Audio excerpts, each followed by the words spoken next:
Patate e spinaci al forno, una ricetta senza carne, facilissima da fare ed economica. Può essere consumata come piatto unico o come secondo. Iniziamo pelando le nostre patate, circa 700 grammi.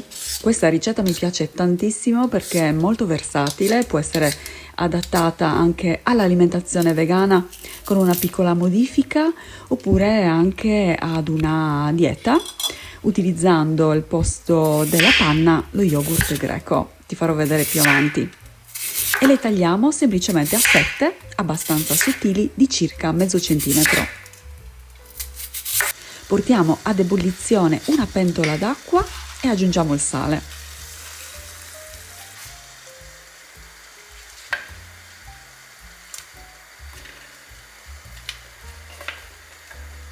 Cuociamo le nostre patate per circa 5 minuti da quando inizia a bollire. Le scoliamo e le mettiamo da parte in un recipiente. Nella stessa acqua cuociamo gli spinaci. Sono circa 400 grammi, io ho utilizzato quelli surgelati, ma puoi usare anche quelli freschi. Da quando inizia a bollire li cuociamo per 5 minuti. Li scoliamo e li schiacciamo con un cucchiaio per togliere l'acqua. Tagliamo una cipolla a pezzi piccoli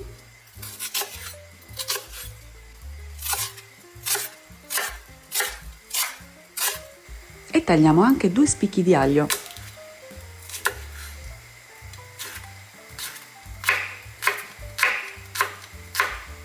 Mettiamo un po' di olio in una padellina e li facciamo soffriggere per circa 5 minuti.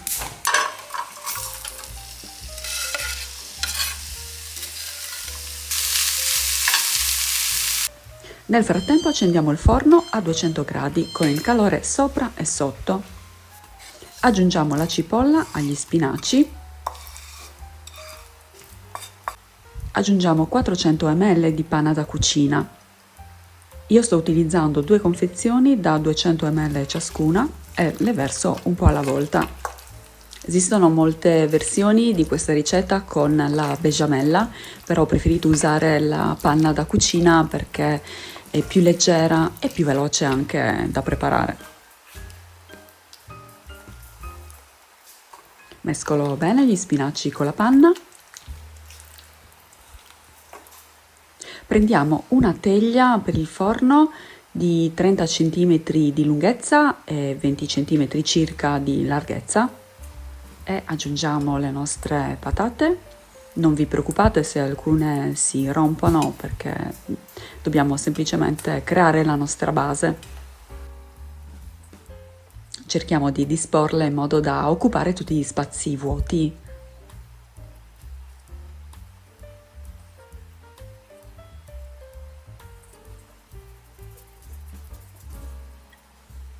E versiamo ora i nostri spinaci con la panna. Cerchiamo di distribuirli in modo uniforme su tutte le patate. Questa ricetta può essere adattata anche all'alimentazione vegana, sostituendo la panna da cucina classica con quella di soia e il formaggio grattugiato con un formaggio a base vegetale. Se invece vuoi una versione più leggera, puoi sostituire la panna da cucina con lo yogurt greco.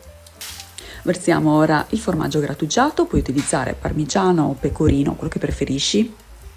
Se vuoi puoi aggiungere anche del formaggio tipo mozzarella per renderlo ancora più sostanzioso. Cuociamo in forno per 25 minuti.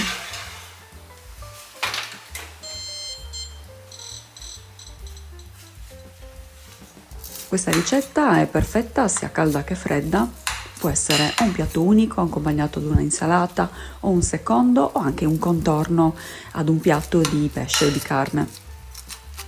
È una ricetta facilissima da preparare, economica, fammi sapere se la preparerai, se ti è piaciuta, scrivimelo nei commenti e per adesso ci vediamo al prossimo video, un bacio!